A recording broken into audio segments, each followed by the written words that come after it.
I've bought and financed over 20 cars in the past 2 years alone. Here are some things that I've learned. First, the sales guy makes commission off of you actually buying the vehicle. The warranty, tire and wheel and all of that, you can negotiate with the finance manager. Both of these do have flexibility in terms of price. As much as everybody's going to say we're competitively priced, they have room. Their job is to sell cars. Simply asking, hey, is there any room in this deal, might actually save you a couple hundred, if not thousands of dollars at the end of the whole deal. Next, purchase orders. Those are going to be your weapon when negotiating pricing. It's best if you get a completed purchase order. I've used them multiple times in order to get dealers to cut a couple $100s off of cars or certify them for a bit cheaper. I've been able to get warranties, tire and wheel and all of that for a lot cheaper because they are trying to make the sale, so they will price match or even beat the price sometimes. You can actually buy a car sight unseen, and if the dealer is serious, they will organize financing. They will send you photos of the car. Obviously, it's easier if you go there and do it, but if you really don't want to waste your day there, everything can be done remotely. I've bought cars from across the country, gotten it shipped, and everything was fine. Next, for any appraisals, for any trade-ins, they're going to all tell you we can't give you an exact price unless we see the car, but they have a pretty good idea of how close they will be. Send as many in-depth photos. Don't try and hide anything because that's just going to create issues when you do go in. And they can give you a pretty accurate appraisal within a couple $100s. Everybody's going to tell you, oh, we have to see the car. They will give you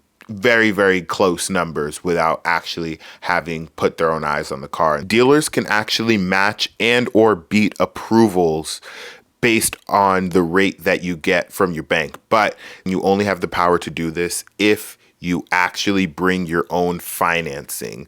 Other than that, they're controlling everything. If a dealer thinks they can match or beat it, of course they're going to need to run your credit again, but you may actually walk out of there with a better financing deal. I've done it before and they actually beat the rate from Bank of America. So I used that loan and I just got another car with that approval that I had. Which leads me to the next thing. Once you have an approval, especially if you apply for a loan, by yourself, that approval can be carried to another vehicle. If things change, of course, the terms, loan to value, certain things may change, but as long as you have an approval, within reason, you can change your car. Next, buying warranties from different dealers is actually going to be based off of the labor rate in their area. So if you're going somewhere that has a high labor rate, you're going to pay a lot for that warranty. It's cheaper to go to a cheaper part of town. Like I said before, get a completed purchase order, bring it to a dealer in a slightly more expensive area if you're determined to buy from them, and use that purchase order as negotiating power to then bring that price down. Everybody is going to tell you the same thing, and it's going to be one of the following. I'm going to work this for you. I'm on your side. We have a great relationship with the bank. Those are all things you're going to hear. I want you to take all of those with a grain of salt. All of these dealers, their job is to sell you a car, and they're going to try and do that. Whether they run your credit willy-nilly, they're just going to try and choose some sort of approval. They don't care if it's good. They don't care if it's bad.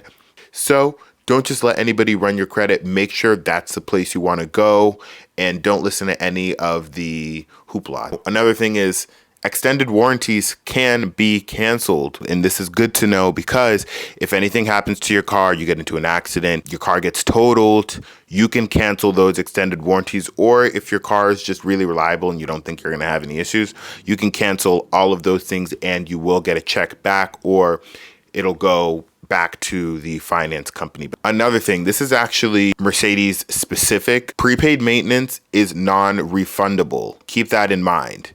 Prepaid maintenance is non-refundable.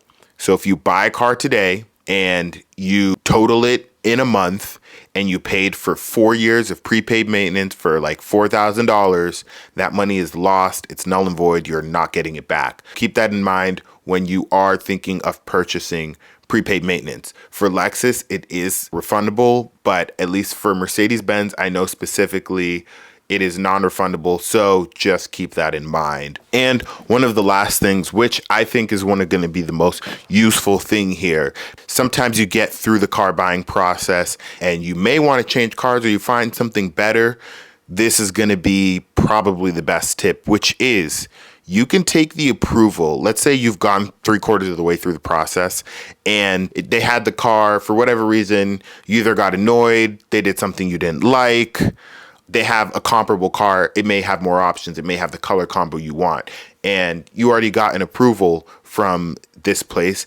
If the next dealership has the same bank and you already have the approval, you're guaranteed an approval at that other bank because banks can't discriminate against different dealerships. Let's just say dealer A has an approval from Chase Bank and you now want to go to dealer B because they have the car color you want or that car has more options. Something, for some reason, you want to go to dealer B. You can go to dealer B and they can rerun your credit with that same bank and pull that approval, and you can buy from dealer B and drop on dealer A. You are guaranteed an approval from dealer B because it would be dealership discrimination, but it's against the law for them to approve you at one place and then not approve you at a different place. I've done it before and switched. That is probably going to be the most useful thing. Do not feel pigeonholed into buying this car from this specific dealer because you do have options, especially if they've already run your credit and given you an approval.